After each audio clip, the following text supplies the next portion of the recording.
You said, oh, they're older. The ship has passed. The ship never passes, by the way. You're always their parents and they always need you. Noah Kagan did this interview with the founder of Kinko's. Noah asked him what it's like to be rich or something like that. And he said, you know what rich is? Rich is your kids coming home for the holidays. He was like, how many people have lots of money and they never see their kids? You're going to be thinking about, if you're lucky enough to say live to your 70s, are you still having Thanksgiving together as a family? Success is going to be, is your family, when it is no longer financially and figuratively dependent on each other, is there still the voluntary time together, the connection, the bonds? That's what success is going to be. And yet, when you think about what we do as parents day to day, what we measure, what we argue about, it's never things that are contributing to that. It's almost invariably things that are probably making that less likely in the future. This isn't your average business podcast, and he's not your average host. This is the James Altucher Show.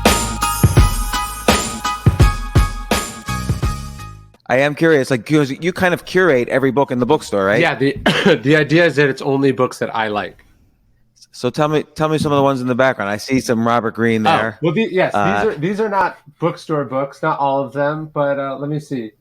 Yeah. I just read this. This was really good.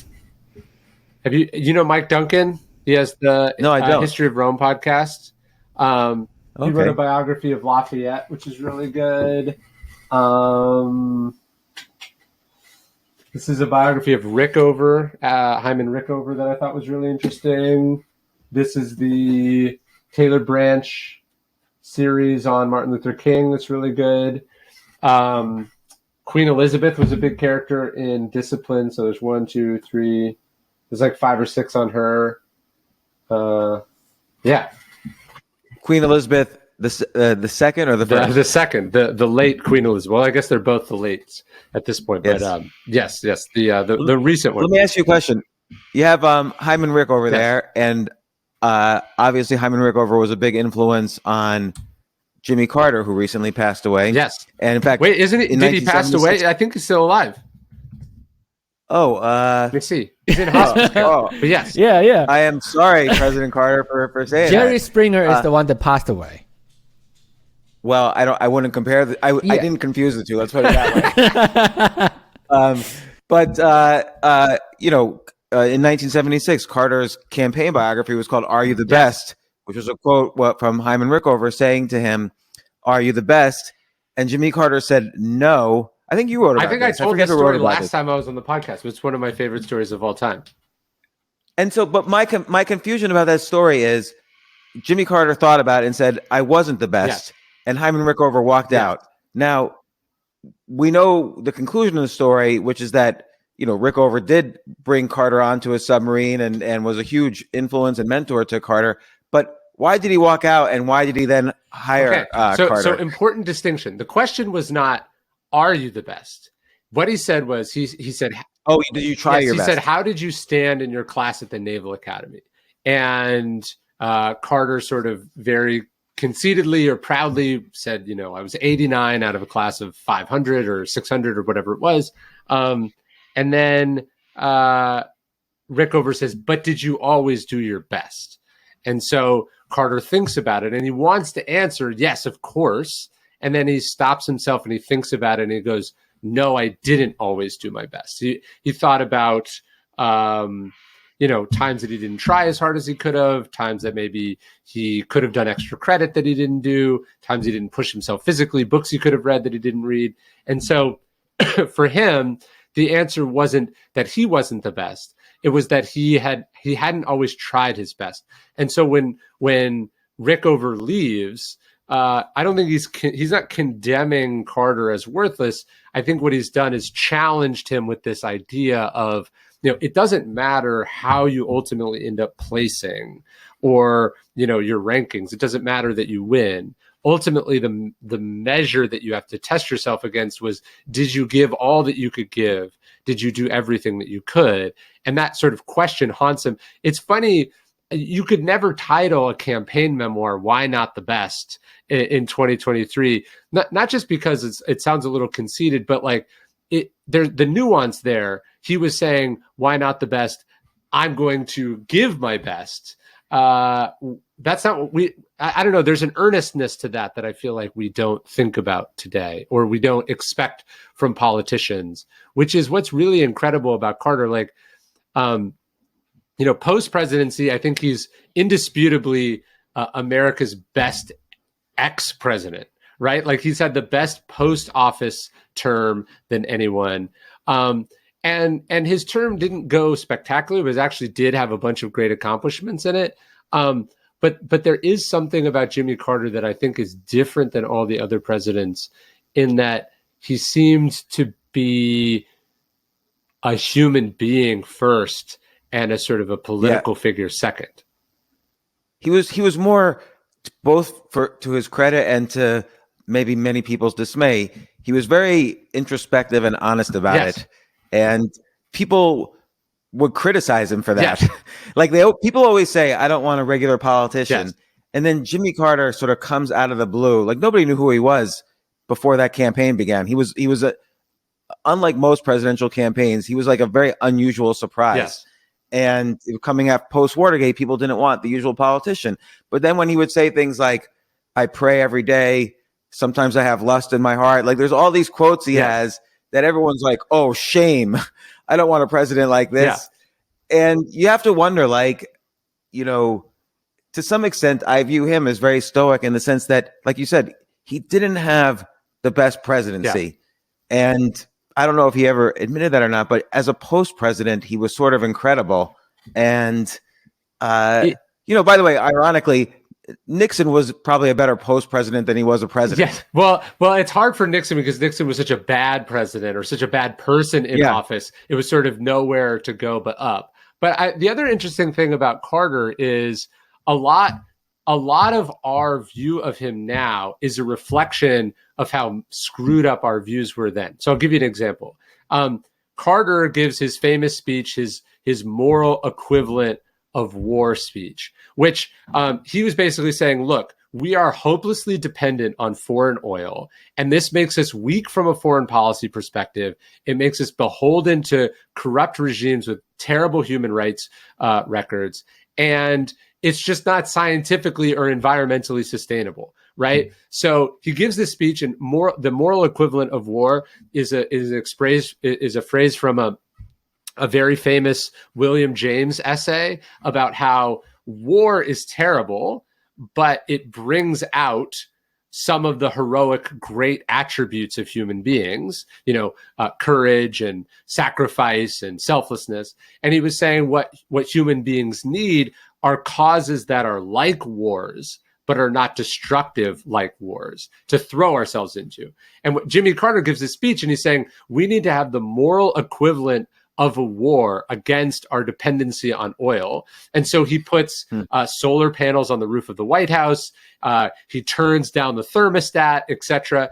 And this speech gets known as his meow speech, MEW, moral EOW, moral equivalent of war, right? So we're making fun of him. The first thing that Reagan does when he's elected is rip the solar panels off of the White House, right? And in retrospect, Carter was not like a little bit forward thinking. He was 100% right. And if we had solved our dependency on foreign oil or made significant investments in these things in the 1970s, we might live in a completely different planet, a completely different political environment. And so a lot of the reputation that Carter gets is not just totally unfair. It says a lot more about us than it does about him.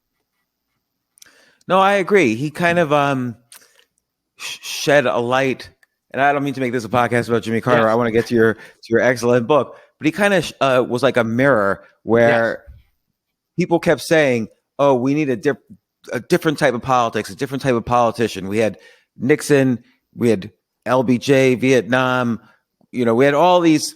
And by the way, LBJ, I know you've written a lot about LBJ. You've also talked about Robert Caro, his main biographer. But LBJ had a lot of flaws as well as doing some good things as president. And same with Nixon, and then we're saying we want a different sort of politics. Jimmy Carter comes in, and now he's basically ranked the worst president in the past century. Yeah. And there's no meaning to ranking. Yeah. Like, they're all horrible, I think. But he somehow stands out for some reason. Maybe because we are aware that he was introspective, as opposed to like everybody who came afterwards, who almost seem impenetrable. Like, we don't know what they really think about their own presidency. Whereas Carter was just sort of like down, not necessarily down on himself, but he just constantly was questioning himself. Well, I'll give you another one. We say we don't want politicians, we want leaders, right? And Carter, his first day in office, Carter pardons all the draft dodgers and people who fled to Canada to escape serving in Vietnam. And he said, look, the nation needs to heal. He says, like, this is just what we have to do to move on. And you could argue that, so this is a politically unpopular decision. It's as politically unpopular as Ford pardoning Nixon. And every single one of Carter's advisors said, do not do this. It will sink your reelection bid, and definitely don't do it in your first day in office. And he was like, nope, it's the right thing to do. I'm going to do it now. And one of his advisors said the surest way to get Jimmy Carter to do something was to tell him that it was bad politically. He would immediately see it as a thing that you should do, because he didn't want to make political decisions. And so part of the reason we see Carter as an ineffectual president is the fact that he loses re-election. He almost certainly loses re-election because of some corrupt and screwed up things that Reagan does as far as the negotiation of the release of the hostages from Iran. And actually a guy in Texas just came through. He's like in his 90s. He was like, no, I was part of that trip. I did it on Reagan's behalf. So it's probably a historical certainty. But the point is, part of the reason that we don't see Carter as a great president is that he didn't win re-election. But the reason he didn't win re-election was, to go back to where we started, he was doing what he thought was best. He was doing his best, and he wasn't thinking a lot about politics. He wasn't thinking a lot about image. And I think there's a tension there. I'm writing about this in the book that I'm doing now. Is that something we should celebrate in Jimmy Carter, or did he lack a certain political savviness or pragmatism that would have allowed him to continue to be a decent human being in the office for another 4 years? I think you could argue it either way. Yeah, I think that's one of those questions where both answers are true. For instance, it's not necessarily bad to appear bad. Yeah. Like we perceive him now as a bad president, whether he was or not. I would argue 0 presidents have been that effective. Sure. And it's a job you're set up to fail in. Right. And we can talk about him as a failure because there isn't like a lot of people arguing on his side. Clinton came along, and I think Democrats were relieved that, okay, this guy does appear to be more of a leader than Carter, and he did win an election twice. He had a lot of problems, obviously, but somehow he came through them. And by the year 2000, he was very popular despite having been impeached and so on. And Carter he was like a stock that was always just ticking down every day and never came back. Yeah, I think it's a tension between competence and goodness in the world. And I think that, like, a larger point could be made. A lot of people, we mentioned Robert Greene talks about, like, look, the people who are good and decent are the ones who need to understand, like, the laws of power and the way media works and marketing works. Because so often they think that just being right or just doing the right thing is enough to win.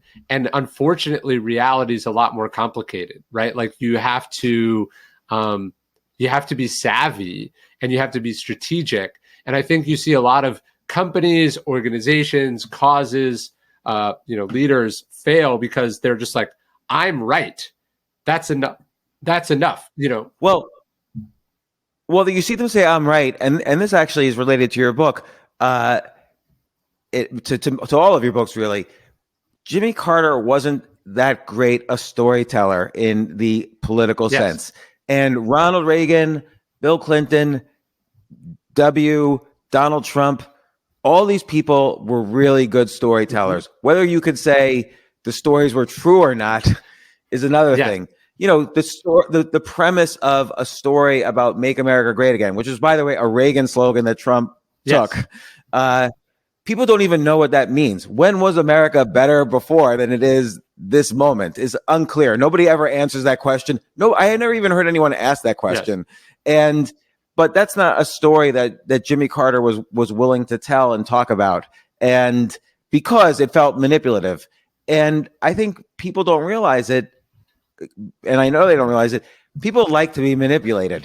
They like to be put in the hand. Like, you look at television shows about the presidency, and the president is against all odds. Something bad's happening, you know, on some fictional story. And then he finally decides to be honest with the American public. And that's what makes him more popular than ever. So Americans view themselves as appreciating honesty, but it just doesn't happen in reality. And I shouldn't say Americans, everybody around the world. No, look, I think politics are kind of a loaded context to view this in. It's hard for people to see it, but I'll give you an example, like in writing. I am fascinated by ancient philosophy, right? And I would read, and regularly do read, very long, very boring books about ancient philosophy. And I would love to live in a world where everyone else was on the same page as me, but they are not. And so how do you find a way to get people? It's not even that people want to be manipulated. It's that people have biases, they have prejudices, and they are resistant, right? Like we all are. So how do you find a way to deliver ideas or advice or important truths in a way that doesn't go head to head with that resistance? How do you find a way to make people interested in and captivated by things that they are not inclined to be interested and captivated in? I'll give you an example. With Ego is the Enemy, I wanted to write a book about humility. That's what I was first thinking about doing. And I read a bunch of books about humility. I thought about the topic a lot. I tried to talk to people about it. And I found that that was just not the entry point. It was not compelling. And so ultimately, I did write a book about the power of humility, but that book is called Ego is the Enemy, because by attacking ego, I'm making a positive case for humility. But if I celebrate humility, actually, I bump right up into people's egos. And so what a lot of creative people have to do, and marketing people have to do, political operatives, etc., is you have to find the way into an idea or a story or a concept.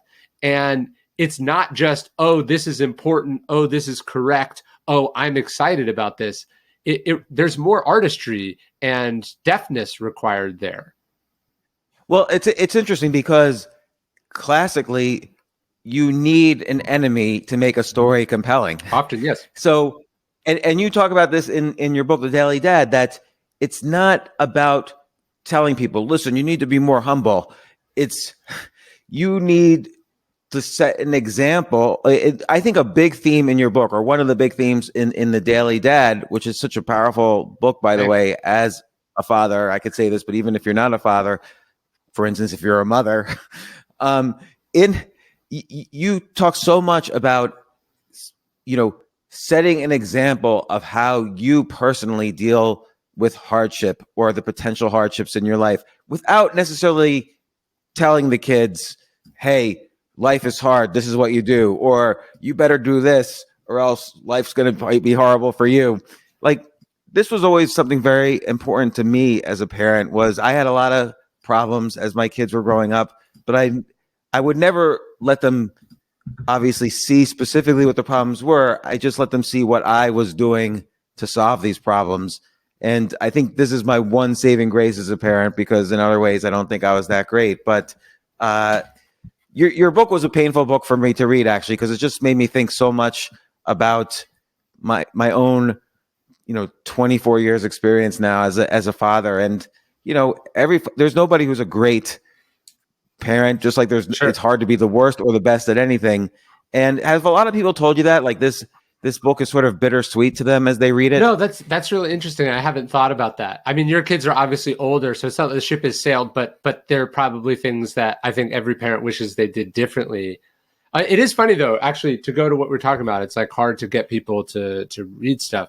I went to my publisher in 2019, maybe even 2018. I don't remember exactly, but I had the idea for the Daily Dad, and I had sold a good chunk of books, 1 million plus books of my other books at this point, maybe a few more. I'd hit bestseller lists. I had a good track record. I deliver books timely, and I went to the publisher and I said, look, this is what I want to do for my next book. And my publisher, who Adrian, he said, parenting books don't sell. We're not interested. They were just they even though I'd done 5 or 6 books with them at this point, they basically passed on the project. And so I said, okay, fine. I'm going to do it anyway, but I'm going to do it differently. I went and I built this email list around it. I built a social following around it. I basically wrote the book online for free before I made the book. I learned a bunch of stuff. But basically I figured out what the themes were by doing it. But the point was, my publisher was under the impression that because most publishing books don't sell, this one wouldn't sell. And it's true, most publishing books don't sell because parents are really, really busy.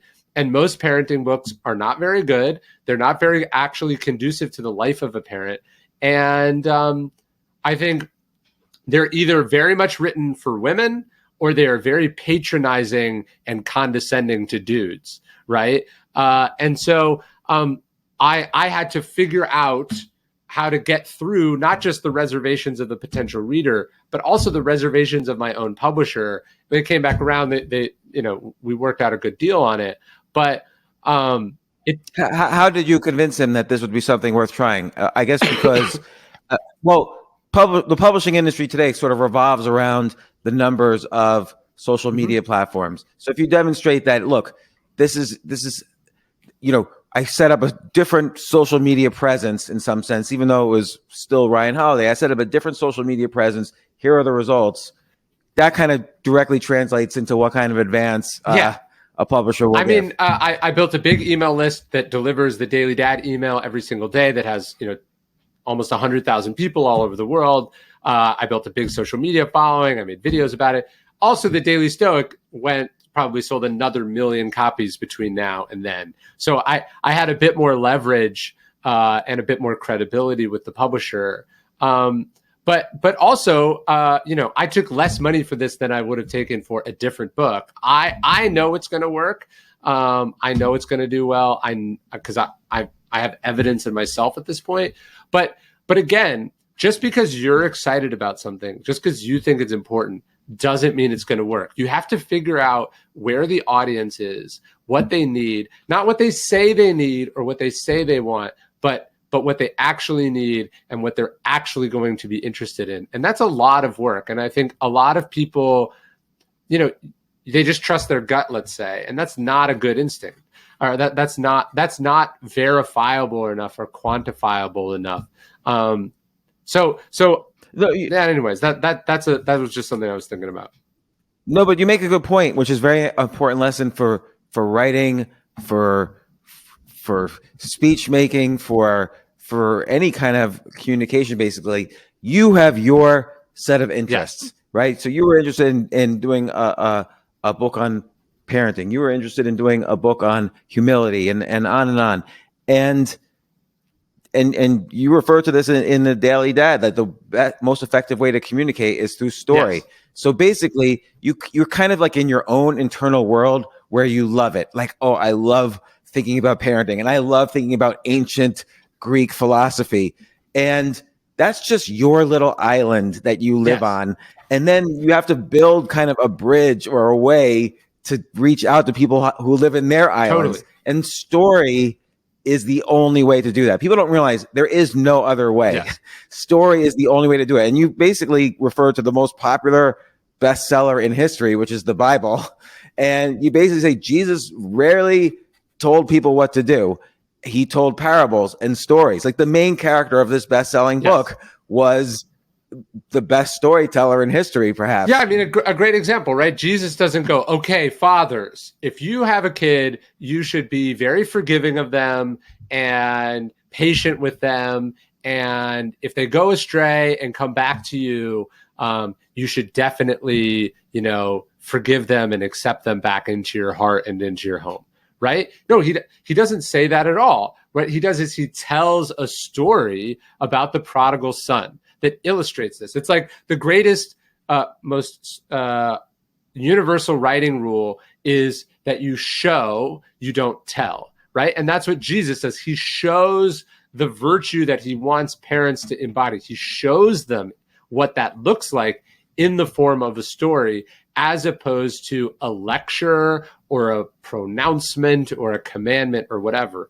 And, even Abraham Lincoln is a great example of this. He would illustrate his points through stories, through anecdotes, through funny little yarns. And that's basically what the book is. It's 366 little stories, each one illustrating like a slightly different way of thinking about parenting. And that's basically what all my books are, as I focus on stories. But it's a very powerful technique. And I think, you've obviously been mentored by, but I have like enormous respect for Robert Greene, who's like the master of this. I mean, he has so many stories in his books. Like reading one of his books, you feel like your IQ is rising per page. Well, it's like reading like 50 different books. Yeah, it's amazing. Like even the footnotes have like 3-page stories in them. And it's just phenomenal how he does it. But you do it very well in a way that's super appetizing. Like, oh, I didn't know this about some, Lou Gehrig in your last book. Or, you have so many just, stories in this book. Like you say, it's 366 mini stories.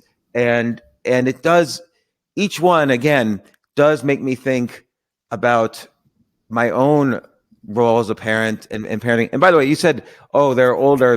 The ship has passed. The ship never passes, by the way. Like you're always their parent and they always need you. Now you have a story of somebody who, it was, Sandra Day O'Connor's husband who moved to Arizona supposedly to be with Sandra Day O'Connor, but he kind of was just honest and said, nah, I really just wanted to get away from my mom. Yeah. And this is an interesting challenge as an older parent, which is that you want to make sure as a younger parent, and you point this out, that they're going to still want to be, the kids are still going to want to be around you and call you and check in when they're older. And that's a very important aspect of parenting, which continues into their 20s, 30s, and so on. You always have to be a good parent. There's never, people say, oh, it's empty nest now, my job is done. And it's just like you tell the story of Mitch Hurwitz, the creator of Arrested Development, where Pete Holmes congratulates him that he did it. The kids are out, they're safe, they're alive. And it's like, no, doesn't work that way. Well, and it really doesn't. Like I spoke to both my kids yesterday, and they are always going through things, and you have to be the kind of stoic philosopher in their lives that say, yeah, I went through things too, and it's hard. But I think that's a sign that you were a successful parent, that they are still coming and talking to you. It's either a sign that you were a terrible parent and you have a screwed up codependent relationship, they never left the house, or it's a sign that you absolutely crushed it and they still want you in their life. I saw Noah Kagan did this interview with the founder of Kinko's. I'm forgetting his name, but Noah sort of asked him what it's like to be rich or something like that, and he said, "You know what rich is?" He's like, "Rich is your kids coming home for the holidays." He was like, "How many people have lots of money and they never see their kids?" And I really took heart in that, because it struck me that, yeah, when you look at whether you succeeded as a parent or not, you're really not going to be like, oh, I succeeded because they went to Harvard, or, oh, I succeeded because they make $300,000 a year, or I succeeded because they had children of their own. You're going to be thinking about, if you're lucky enough to say live to your 70s, are you still having Thanksgiving together as a family? Are you invited? Are they flying home? Is it actually a fun family experience, or is everyone walking on eggshells and it's tense as hell? Success is going to be is your family when it is no longer financially and figuratively dependent on each other? Is there still the voluntary time together, the connection, the bonds, etc.? That's what success is going to be. And yet, and I think almost everyone would concede to that. And yet, when you think about what we do as parents day to day, what we measure, what we argue about, what we harp on, it's never things that are contributing to that. It's almost invariably things that are probably making that less likely in the future.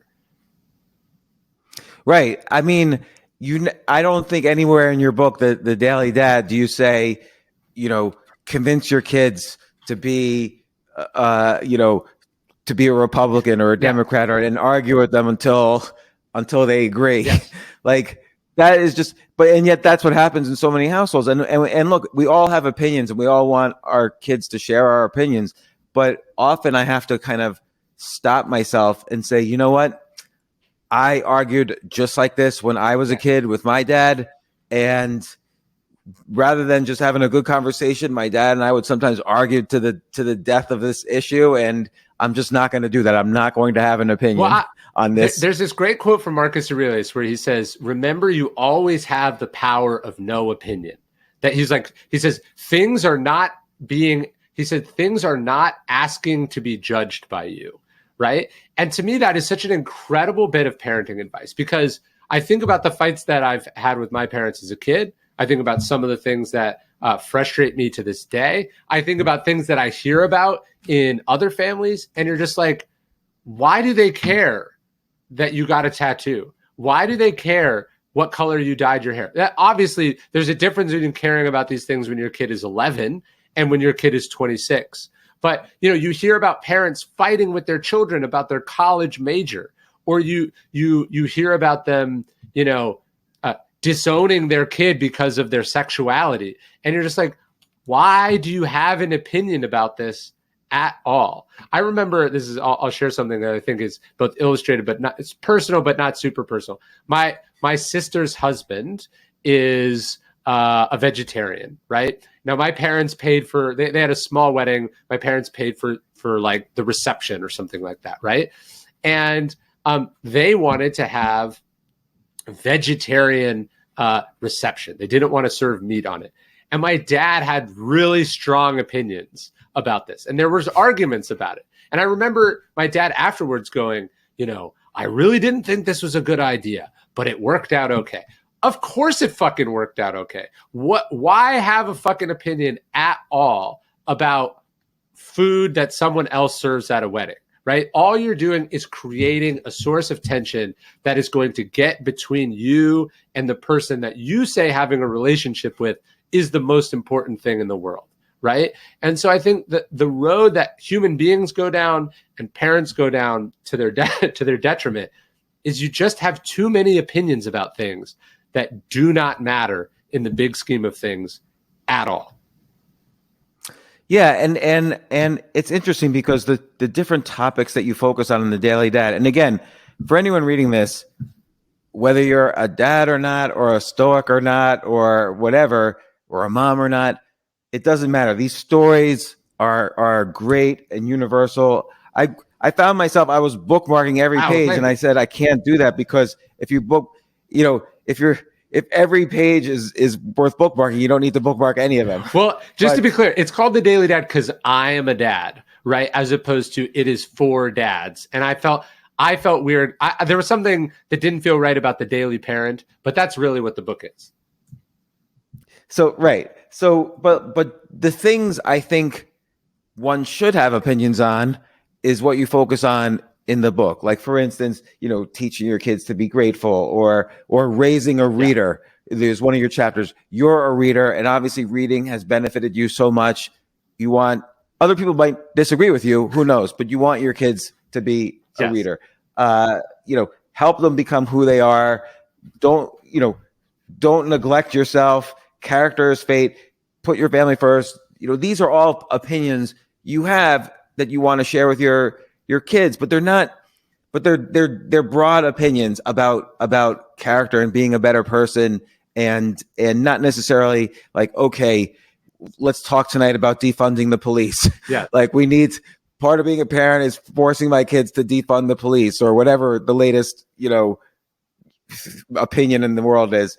And I don't know where, we were talking about Jimmy Carter before. Where do you think you have not been your best? Where do you think you have not tried your best? I mean, we could spend the next 2 hours on this, but you mean specifically as a parent, where have I not been my best? No. I mean, we could talk about specifically as a parent, but I just want to know in general. Well, I would probably say there, obviously, is there things I could do better professionally, as a citizen or something? Sure. I'm sure there are. I don't wake up that often and go and feel, I don't feel guilt about that, I guess is what I'm saying. So I would say that most of the things when I look and I go, I could have done better. I need to do better. That wasn't who I wanted to be. It's almost invariably parenting stuff. And I would say that the couple of buckets or themes or failings that I find myself repeating are usually like I'm not being with my kids when I'm with my kids. Right. So I'm not being present. I was thinking the other day, a way to express this is the secret to being a great parent is giving your kids presents. But the other kind of presence, not gifts, but actually being present, giving them all of yourself when you are with them, not thinking about other things, not checking the clock, not getting distracted on your phone, not trying to speed things along, but entering their world and being fully in it. I think that's something I really, really struggle with. It's hard because you're consumed by your interests, and you're always writing a book, so that's always top of mind. In an ideal world, kids and family are always top of mind, but when you're writing a book, sometimes you have to make that top of mind. And even when you're not typing on a keyboard, you're still working on the book and thinking about it. It's a hard thing, which again, I think is why it's bittersweet to read the book, because I always think about times when I wasn't fully present. And I'm heartened though by the story. You have a story of Jerry Seinfeld in here where he talks about it's not about quality time. Sometimes it's about garbage time. Just putting in the time and spending time with your kids is important. People always talk about quality time. Well, sometimes you might not have opportunity to have quality time, but you can always still, you don't have to be fully present, is a little bit what he's saying, is that it's okay to just be with them. And it reminds me of, speaking of Seinfeld and being a comedian, Al Franken wrote a book, I forget which one it was, where he talks about the time he spent with his dad, that at the best times when they were just watching TV and not talking with each other, that it wasn't quality time, it was quantity time. And there's a little bit of both of that. Sometimes you want to be okay, I'm going to take my kids on a safari to Africa and teach them everything. And other times it's just hey, let's just watch TV together, or take this ride with me to the supermarket or whatever. I was thinking about this recently. It's almost there's almost a cop-out quality to quality time, right? Because you're I'm planning this big trip. I'm spending this money on this big trip. And you're congratulating yourself. You're distracted by it. It's in the future. You think that you're special. You're a great parent for doing it. And meanwhile, what you're neglecting is, the fact that you're sitting next to them on the couch, or, you're driving to school together. You forget that also the drive to the airport and the flight is part of the experience, but you're so looking forward to that, or you're so anxious or worried or stressed out during that you lose it, which is probably the other thing that I guess this is not great, having written these books about Stoicism, but I struggle with sort of two emotional issues. One is temper, and two is anxiety, and they usually are related to each other. I get stressed because I get angry because I'm anxious. I'm my anger is making me anxious about something, but I would say I've never been glad afterwards that I lost my temper, particularly anything related to my kids. And then 99% of the things I've been stressed about, anxious about, high strung about, like 99% of them have never happened. We've never missed a flight. Yeah. Things, we've always had the money we needed for stuff. Like all the things that I'm like, it's got to be this way or everything will fall apart. Like that has served me well 0% of the time. I think that's a good exercise actually to kind of map out all the things you were not glad about afterwards. Yes. So like, I've never been glad after I was angry. Yeah. I've never been happy I was anxious about X, Y, or Z. Like I'm an anxious person, and one of my daughters, not both, but one of my daughters has a lot of anxiety, and to the point where she'll be crying, like, what if this happens? What if this happens? And I always tell her to write it down every time, because it's like a pattern. Like I always tell her, write it down exactly what you're anxious about, and then we can see later what your ability to predict the future is. And because I know from my own experience, it's going to essentially be 0. Yes. And, these are all, but, again, once you have kids, there's a lot of, like, did you want to have kids? How many kids do you have now? 2 kids. And did you want to have kids? I didn't not want to have kids, but I was nervous and scared to have kids. And I probably put it off longer than I should have or would have if I was doing it again, if that makes sense. I was worried, particularly from my relationship with my parents, that I was worried that I didn't have the emotional range, the energy, the time, or like the whatever the magical ingredient is to be good at it. I think I doubted myself.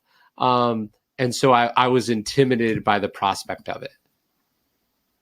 Yeah, I think similar for me. I specifically did not want to have kids, in part because of what you just said, but also because when they're born, now a new life is unleashed. Yes. And you look back at your own life, all the times maybe where you've been unhappy, and I just didn't want them to go through that.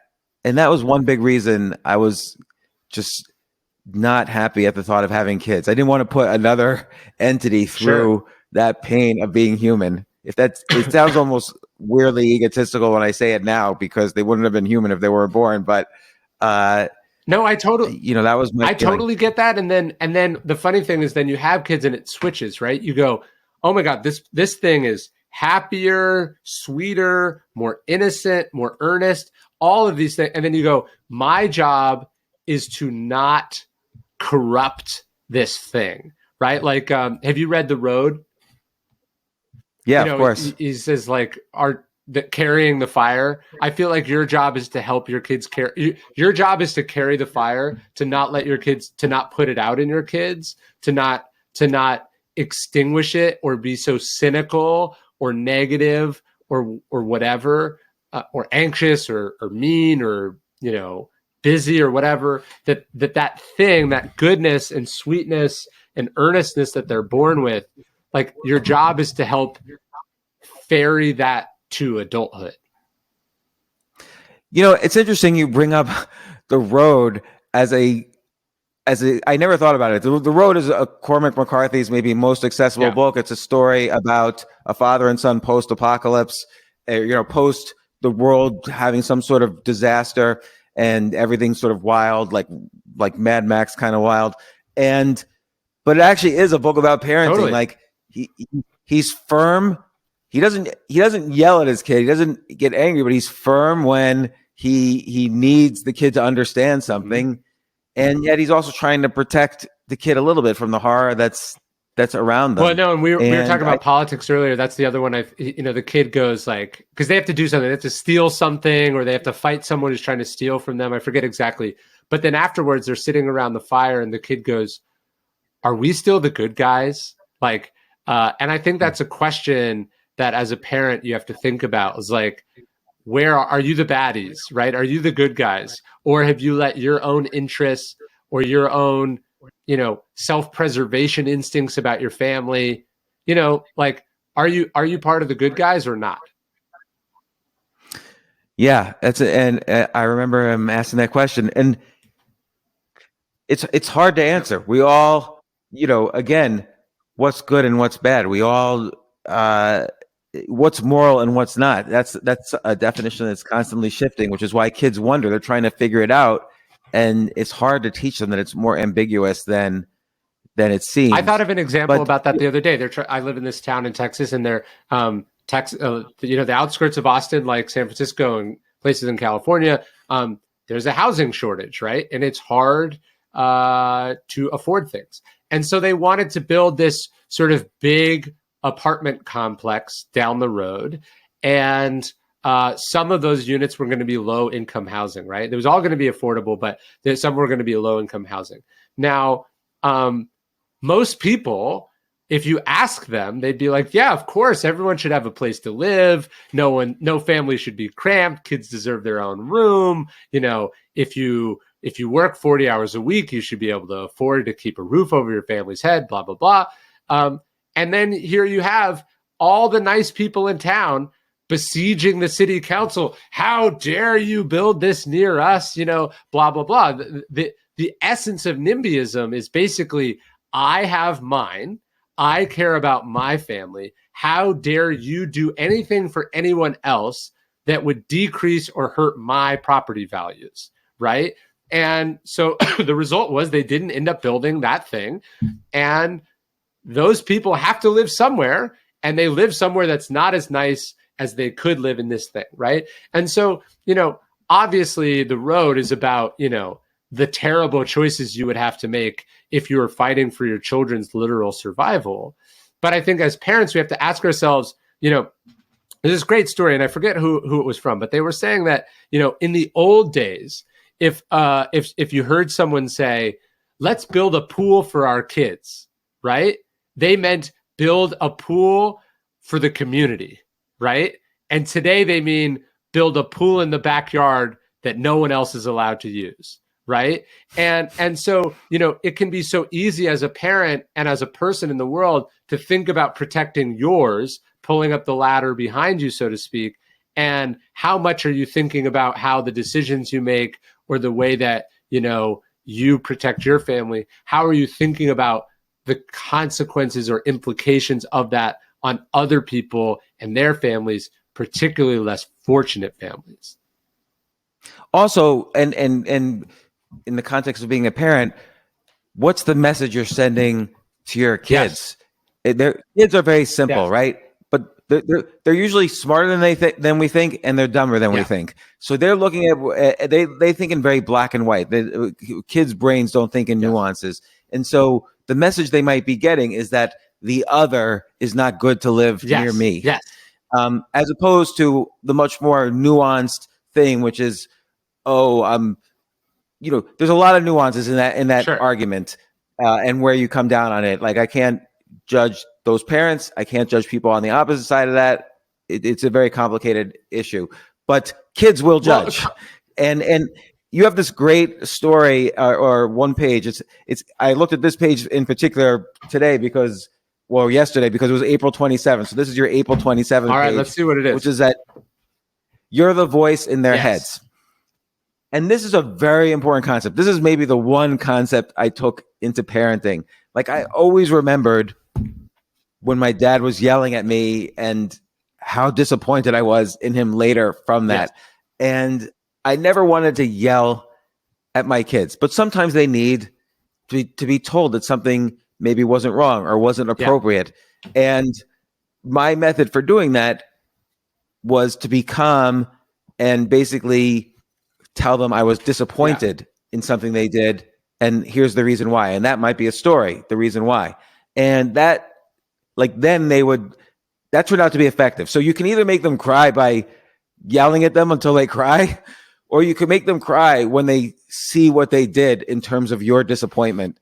And not that you want to make them cry, but that's also the way that they remember a lesson you think is important. They're going to remember the times they cried. I heard a really good test. I think I saw this on Instagram or something, but they were like, okay, you're a kid in your house, many years ago, and you hear the garage door opening downstairs, right? Your parents are home. What is the feeling that you get in your bones or in your stomach when you imagine that, right? Like, so happy dad's home, mom's home, awesome? Or is it, oh shit, right? And I would say, sadly, often for me, the feeling was, oh shit, right? I got to go do all this stuff. I got to go hide this stuff. You know, I gotta mentally prepare for what's about to come. What stuff would you have to hide? I just mean like, oh, I was eating chips in the wrong room of the house. You know what I mean? It wasn't like I gotta hide this gun and this heroin. It was like it was like stuff that, again, in retrospect, you know, matters so little to my parents. But that was what we ended up talking. We ended up arguing about shit that didn't matter all the time, right? And so, you know, thinking about when your kids think of you and your presence, when they think of you coming home, you know, are they happy or are they sad? And this isn't, oh, you got to be your kid's best friend, but it is, are most of your interactions with your kids positive and pleasant, or are they authoritarian and negative and critical, right? And when I think about the times that my parents yelled at me, I don't think back and go, oh, they were so right. I just think, why were they such dicks? Like, I was a child, right? And if you think about, like, you know, your kids are wonderful, right? You know that they're inherently good and sweet and have potential and are doing their best. You know all these things. But then when you think about the tone that you talk to them, when you think about the tenor of your interactions, how obvious is that you think that? Would they know that? I'm not sure that they would. Well, let me ask you this. On the opposite side, what are the things that were best about your parents when you were growing up? My parents, they afforded us all sorts of opportunities to do cool shit. We were always traveling. We were always going places. We were always doing things. It was a very active childhood. So I traveled. My parents saved money so we could go on cool trips. Like my dad was a police detective and my mom was a school principal. But even if I never, even the day I graduated high school, I never traveled again, I'd have seen a good chunk of the world and had a good sense of, you know, how the world operated from the experiences and things that we were exposed to. That was a huge gift that I feel very grateful for.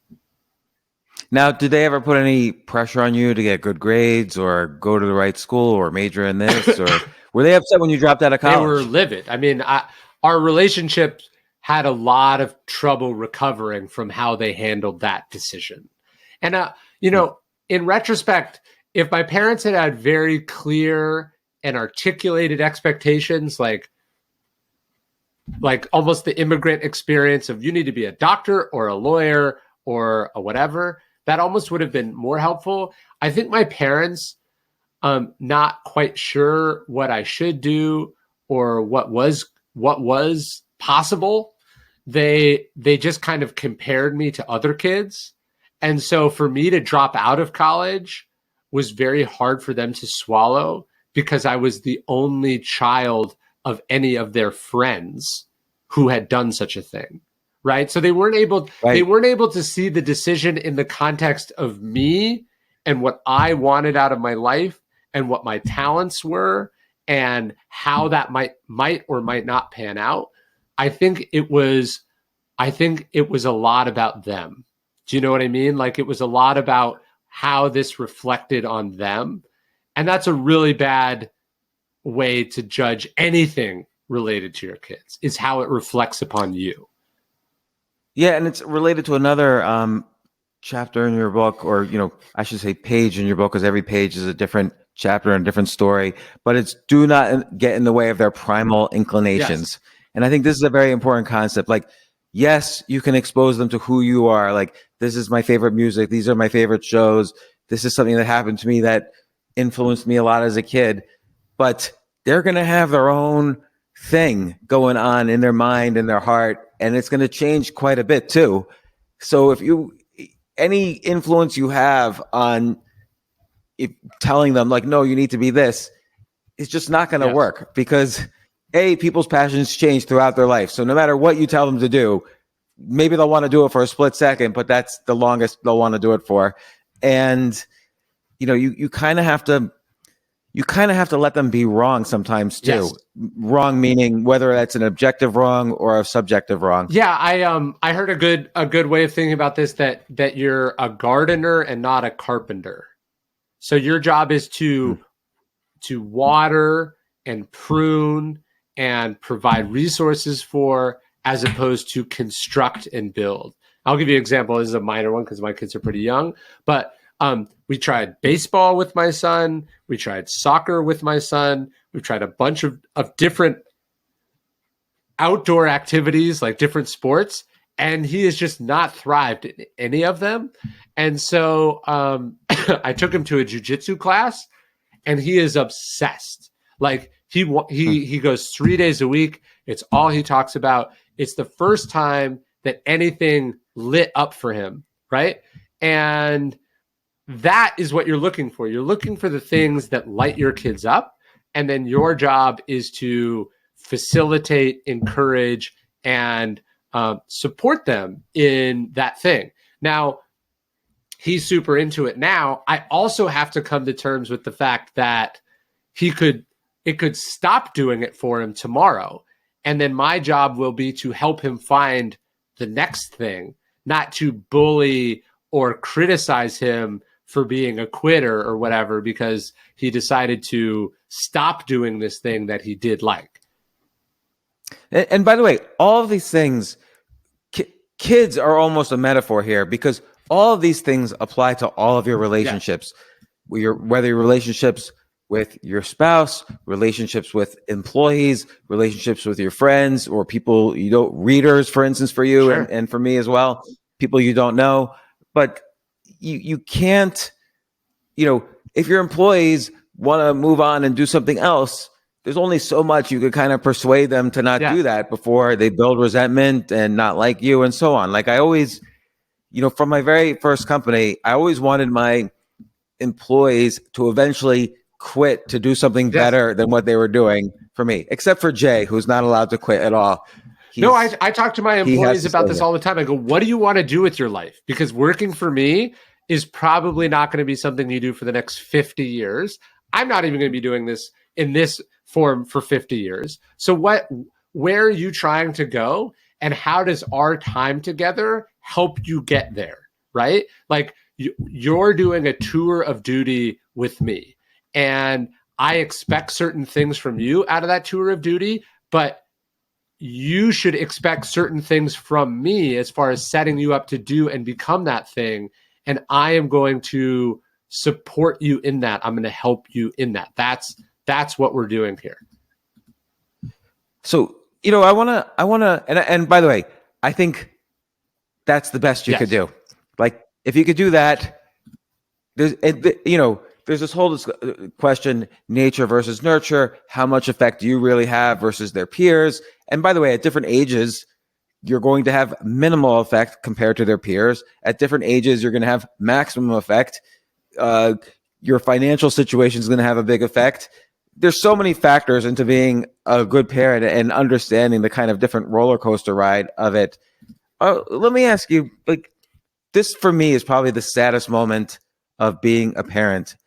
I remember my kids were very young, and my ex-wife and I had to tell our kids we were getting a divorce. And, it was a kind of build up, and then we told them, and my youngest started crying, and she said, I don't want to be one of those kids, meaning she had some impression of kids who were divorced. They were a little different maybe in her mind than, other kids. And now suddenly she was in that category. Sure. And sometimes there's nothing you can say. Like she was going to be one of those kids. And other than just saying, look, we're both here for you the same way we always were, and we love you very much, and we're still your parents. Nothing's changing in that. But sometimes you just have to let them have their experience, and there's nothing you can do, even if they're crying. Yeah. There is this instinct, because you care about them so much, to never want them to suffer, never want them to feel pain, to want to take everything that is hurting them away from them. And obviously you would never inflict anything on them on purpose. And I imagine you did literally everything you possibly could to not get divorced first, right? Like, it's not like that was your first option. But then life is. I'm going through this right now. We're actually today, we're going to have to put our dog down. This is a dog. I'm sorry to hear that. My wife and I have had this dog for 16 years. So it's been there the entirety of both of my kids' lives. And, we're having to navigate this difficult thing that's making us sad, but also make them sad. And, my son, who honestly I did not think was that close to this dog, they've kind of had a not that great relationship. So it kind of came out of nowhere that he was so kind of broken up about it. But, my first instinct was like, it's okay. You don't need to be sad. Like, let me distract you from your emotion. And like, it was upsetting to me to see him cry. It was more than crying, to bawl his eyes out at the thought of losing this dog. And then, I kind of realized like, I have to let him do this. And in fact, my job here is to encourage him to do this, to not like, where do boys lose the ability to be in touch with their emotions, to feel sadness, to articulate how they're feeling? It's because when they were 6 years old and their dog was dying, their dad was telling them to get over it. You know what I mean? Or their parents were hiding this experience from them. And so and again, this might sound weird from someone coming from Stoic philosophy, but we've actually been talking to them about like, let it all out, dude. Like, everything you're feeling is totally fine. And there is no right or wrong in how you feel something like this. But I think that is very Stoic in the sense that you can't change the way people deal with things. They just have to sort of, they have to experience their experience and not try to manipulate the experience. And I think that is a very Stoic approach. I mean, you would know more than me, but that actually brings me to a question about you and Stoicism, not from a philosophical point of view, but this changes gears a little bit. You're obviously an excellent marketer. You started off as a marketer. Like, your first book was about marketing, and it was a great book, by the way. Trust me, I'm lying. Fantastic title, fantastic book. I wasn't even going to mention the title, but I decided to mention the title. But you've taken, again, this like ancient philosophy, which nobody even gave a shit about for centuries. And you've really, I mean, there are lots of books about Stoicism, but you've really popularized it, and it's almost become like this modern religion. And you use what I've written about and called the spoke and wheel approach. Like, Stoicism's the wheel, and then you have many spokes, including books and videos and an email newsletter and so on. So how can what do you do? What are the techniques you do to kind of build up your brand, which is significant? I mean, you were just on the Daily Show, for Christ's sakes. Like, build up your brand, build up this idea that you've been popularizing. I mentioned a few things, but just in general, what's your philosophy about it, and how do you do it, and how can other people do it? How can other people learn from what you're doing? Yeah, it's a weird thing. So I think this happens in investing too, where someone makes a bet or they go in on something that they think is going to work. They're like, hey, seems like it could work. They think it has an upside of X. They think the downside is minimal, so they make the bet. And then, sometimes that works out and they look very smart. Sometimes that thing turns into a Facebook or a Google or an Uber, and they look much smarter than they actually were in that moment, right? And the stuff with Stoicism has started to verge into that territory, right? Like, I was really interested in Stoicism. It's the philosophy that's changed my life. I love talking about it. I love writing about it. But it's worth pointing out, like, the Daily Stoic, which is the book that kicked a lot of that off, was like an idea I got from my agent. And I was skeptical about it, right? I was like, okay, I'll try it. And then I had the idea. I said, but you know what? I'm gonna keep it going. I'm gonna make a daily newsletter because I knew newsletters really were great.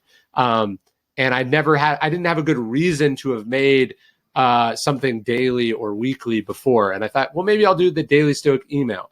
And so I had this idea of doing that in 2016.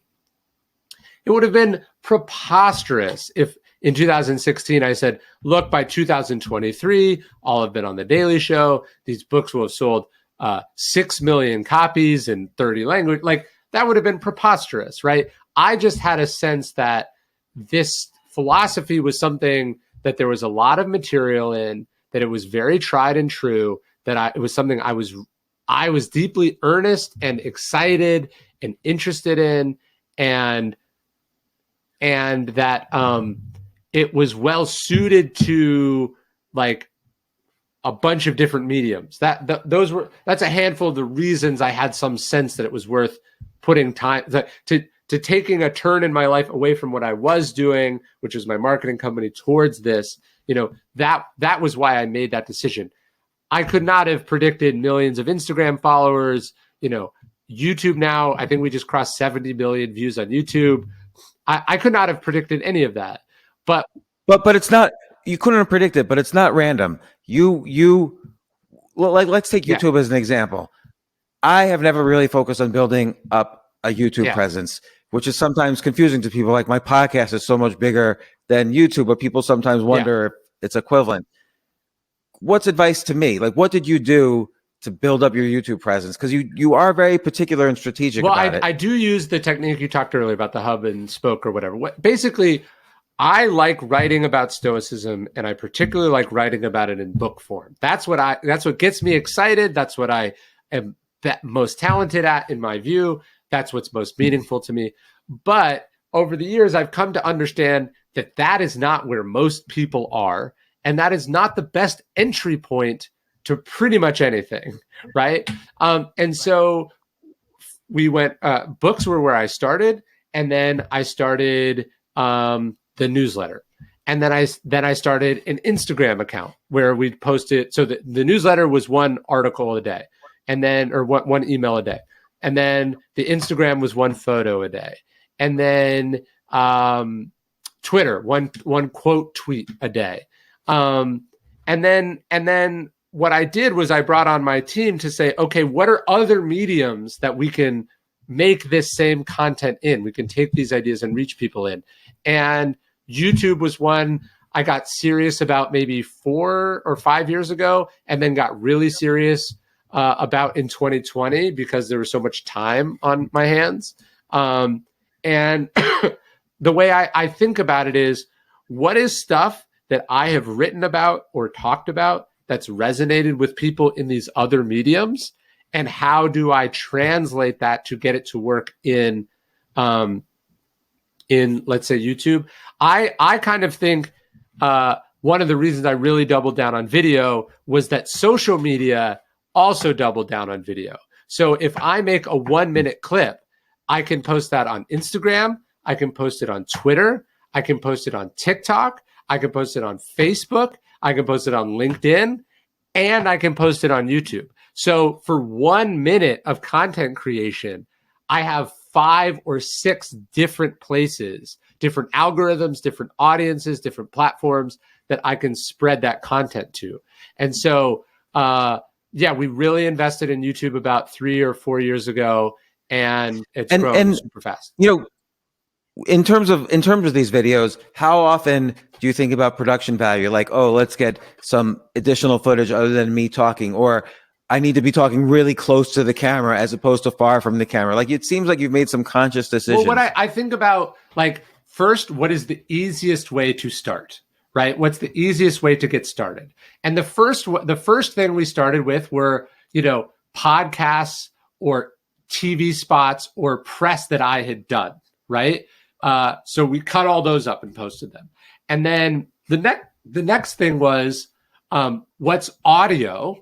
Like, I can record audio, and then we can mash that up against footage that's in the public domain. So it takes 5 minutes of my time to record a script, and then I give that to a video editor and they make that. And that did okay. And then once each step of the way, I was getting not just validated, but the audience was getting a little bit bigger. And then I said, okay, well, what's the easiest way to shoot stuff?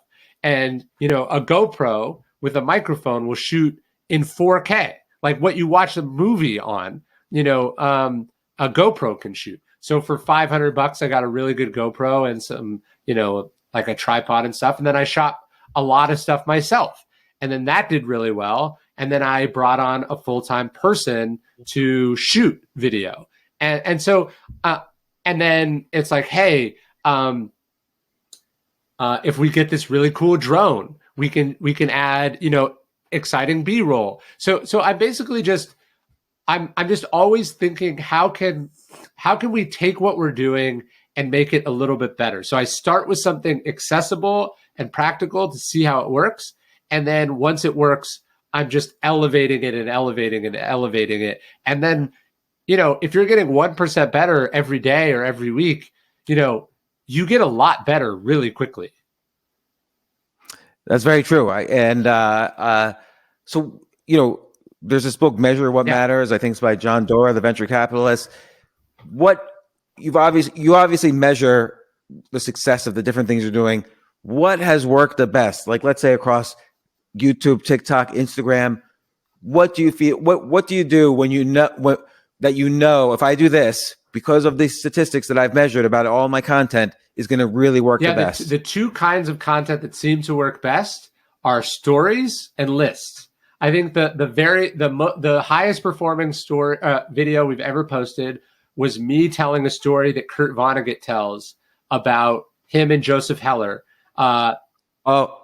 This story is the best. I've used and reused this story so many times. But go ahead, you tell the story. I want to hear you tell the story. Basically, Kurt Vonnegut is with Joseph Heller. Kurt Vonnegut wrote Slaughterhouse-5. Joseph Heller wrote Catch-22. And they're at the house of this billionaire, which is a thing that happens when you're a writer. You get invited to fancy people's houses as like candy or as a status symbol. And so they're at this billionaire's house, and Kurt Vonnegut is teasing Joseph Heller, and he says, this guy made more money this week than your book will make in its entire lifespan. And Joseph Heller says, well, I have something he will never have. And, you know, Kurt Vonnegut says, what could that possibly be? And Joseph Heller says, I have enough. And that's such a great story. It's such a great idea. It's such a perfect way of encapsulating the idea that there's two ways to be rich, right? There's the one who has a lot of stuff, and then there's the one who has enough. Right. And in fact, actually, the Stoics say this, that poverty, one definition of poverty is wanting more than you have. So anyways, I told that story on Instagram or TikTok, and, you know, it did a couple million views. It just, you know, popped. And that kind of blew the accounts up in a new way. But it was funny because that's also one of the most popular stories that I've ever written in one of my books. It's in Stillness is the Key. And so it was just a reminder, oh yeah, I tell stories for a living. I identify as an author of stories, but really what I do is I tell stories. And my job and what my team helps me with is find out how to translate each one of those stories appropriately to as many mediums as possible. And the crazy thing about YouTube and social it's been two things. One, I've heard from a ton of people who told me that's how they discovered me, which is what you're always looking for as a creator, is how do you reach new people? So people who didn't know my work before found me there, and then they read the books, etc. And then the other part in it, it's a blessing and a curse, which is I now get recognized like a lot. Pretty much any time I go out, I will get recognized. It doesn't matter where I was. I took my family. We had a tour of the White House a couple weeks ago, and it was like, the Secret Service officer letting us into the White House was like, oh, I watch all your TikToks or whatever. You're like, whoa, okay, this is crazy. And so that happens all the time now, which is, like I said, good and bad. It's a little awkward. But the point is, what I'm interested in is how do I use new technologies and platforms to reach people that I wasn't previously reaching? Yeah, this is really great advice. It gives me a lot of food for thought. Obviously, I think you've been on the podcast for every single one of your books, and then a few extra times even beyond that. We've had so many great discussions, stories I've written about conversations we've had in private have also blown up for me. Likewise. The conversation we had about jealousy we had over dinner once has been a very powerful story. And I always appreciate you coming on the podcast, Ryan. You've been a great friend, a great guest, and so on. And look, The Daily Dad, very moving book, 366 meditations on parenting, love, and raising great kids. I'll say it again. It's not just about kids. Kids are almost the metaphor, but it's about communication and the stories you tell are each one is a fascinating story, really eye-opening story. And even if you're telling a story I've heard before, you always tell it in unique ways. And your advice about marketing, great. So once again, Ryan, thanks for coming on the podcast. I look forward to the next book because I know you'll come on again, and I appreciate it. Well, thanks for having me, man. And I miss you. I feel like I haven't seen you in forever, but I'm glad. One of the things that's great about podcasts is you end up having conversations at a length and at a depth with people that, for whatever reason, I think men just don't tend to have for no reason, although we possibly should. It's very true, actually. Like, I would say doing a podcast is the main way I socialize now. So, and keep up with my friends. If you called me, we wouldn't spend an hour and 20 minutes on the phone. I'd be like, I got to get off this phone call and do stuff. But over a podcast, you're like, this is what it is. Yeah. Well, and I know today's going to be a big day for you. I'm sorry you have to put your dog down. So good luck. And look, hopefully we'll get together in person sometime. I'll let you know soon. next time I'm down there.